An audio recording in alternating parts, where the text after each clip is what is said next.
আমাদের বিয়ার্স আসসালামু আলাইকুম। আপনারা দেখতে পাচ্ছেন আশুলিয়া থানার ভাদাইল পূর্বপাড়া তালতলা এলাকায় এক মহিলাকে নিঃসম্ভাবে হত্যা করেছে তার প্রেমিকও আটক হয়েছেন। এখানে দেখতে পাচ্ছেন সাধারণ জনগণ, ব্যাপক লোকজন উপস্থিতি। এদের পরে এই ঘটনাটি আজকে থানা পুলিশ এসেছে লাশটি উদ্ধার করবেন। দেখতে পাচ্ছেন আশুলিয়া থানা পুলিশ এখানে রয়েছে, পাশাপাশি আরও রয়েছেন র্যাব আছেন, সাধারণ জনগণ আমরা দেখতে পাচ্ছেন। আরও দেখা যাচ্ছে লোকজন, প্রচুর বিভিন্ন লোকজন দেখতে পাচ্ছেন। অনেক ঈদের পরে এই বাড়িটাতেই হত্যা করা হয়েছে। এখন লাশ উদ্ধার করবে আশুলিয়া থানা পুলিশ।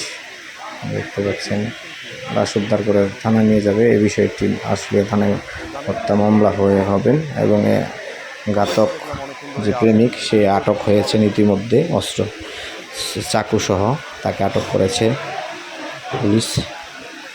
এই বিষয়ে আমরা দেখি র্যাব আমাদের সাথে ঘটনাস্থলে র্যাব কথা বলে কিনা, র্যাবের সাথে কথা বলার চেষ্টা করব আমরা। ইতিমধ্যে এখানে র্যাবের সাথে কথা বলবো, দেখি। আপনারা সকলেই জানেন যে আশুলিয়া এলাকাটি একটি ঘনবসতিপূর্ণ এবং শিল্প ঘন এলাকা। এই এলাকায় দেশের বিভিন্ন প্রান্ত থেকে মানুষ উত্তম জীবিকার সন্ধানে উন্নত জীবনের আশায় এসে চাকরি করেন এবং বসবাস করেন। ঠিক একই ঘটনার প্রেক্ষিতে আজকে যে মর্মান্তিক হৃদয়স্পর্শী ঘটনাটি ঘটেছে, প্রেমিক কর্তৃক একজন গৃহিণী স্ত্রীকে হত্যা করা হয়েছে।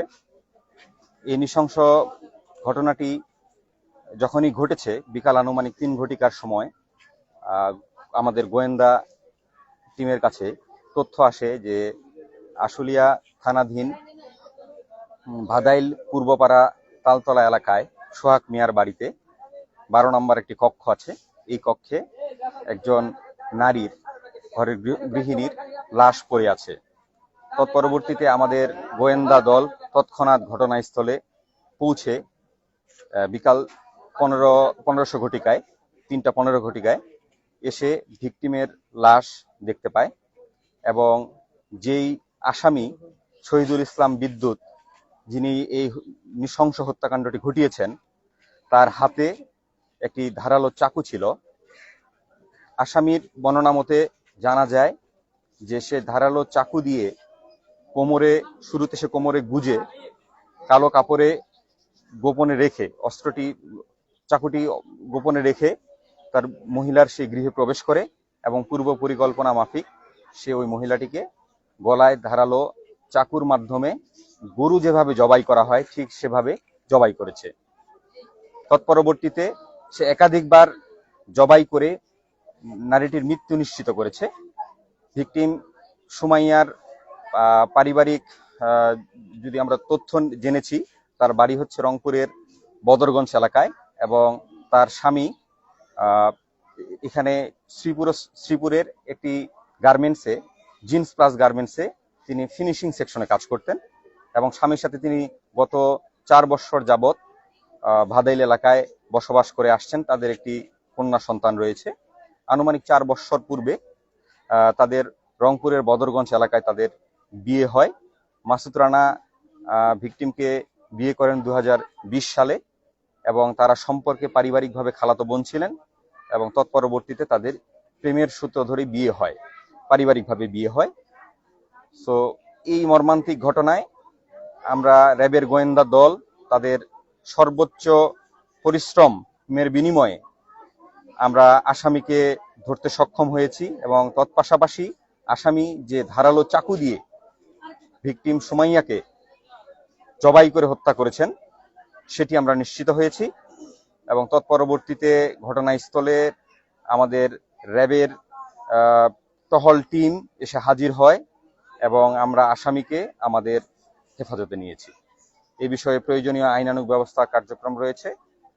ভিকটিমের স্বামী ঘটনাস্থলে এসেছেন, তিনি গার্মেন্টস থেকে কিছুক্ষণ আগে ফিরেছেন এবং আমাদেরকে আশ্বস্ত করেছেন তিনি একটি মামলা করবেন। ধন্যবাদ সবাইকে।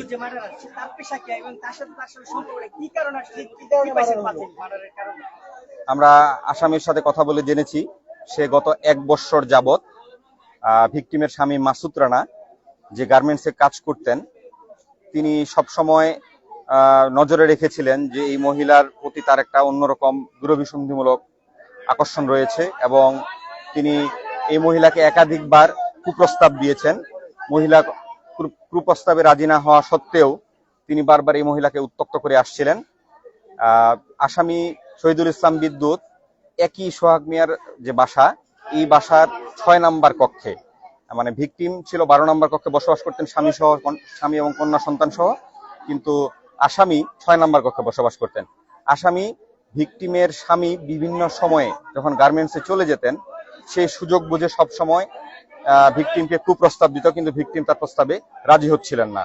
তৎপরবর্তীতে ক্ষোভে বশবর্তী হয়ে ক্রোধের অনলে পুরে তিনি পূর্ব পরিকল্পনা মাফিক সে ধারালো চাকু দিয়ে ভিকটিমকে উপর্যুপরি আঘাত করেন এবং জবাই করে তার হত্যা নিশ্চিত করেন। খুব আমাদের ফেসবুক পেজে লাইক ফলো দিয়ে সাথে থাকুন।